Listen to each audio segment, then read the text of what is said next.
Hi, fellow classmates. So my pervasive speech is going to be on, is physical torture ever acceptable? It's kind of a major topic when we think about any situation where you would ever think that physical torture would be acceptable. So let me ask you this. What would you do to actually save a loved one?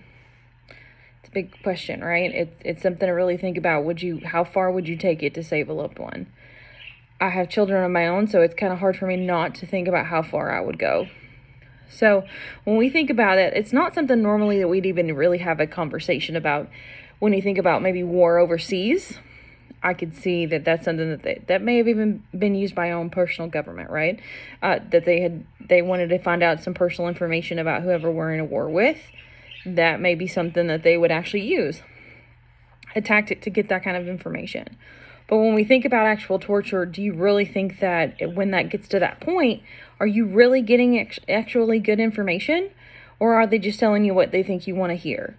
That would be my biggest concern when you think about physical torture. It's that once you get to a certain point of breaking someone's spirit down, which is where it would end up being, once you break the person down to a certain point, they're only going to tell you what they think you want to hear just to make you stop hurting them. So to me, that's not going to be something that I would ever condone, even for my own personal situations. I would never want to encourage our police force or our government or anyone to actually use physical torture to gain information. Because again, it's not something that you would ever be able to really trust. Are they really going to give you the information you want? Probably. But is it really going to be real? Is it really going to be something that's going to be that we can actually use? I don't really think so. So for me, I want to, I actually have taken a step and wrote over to the government, to my local senator, and voiced my opinions. Now, they may not actually be heard, but I do feel, it makes me feel better to understand that I have an opinion and I want to be heard, that I hope that it's taken seriously and others can follow suit. That this is not something that we want our country to be known for. It's not something that we want our government to be known for, that this is an okay option for us. Even if my own personal family was on the line, it's still not something that I would condone. Being on the other side of that, would I want my own family member tortured? No, of course not.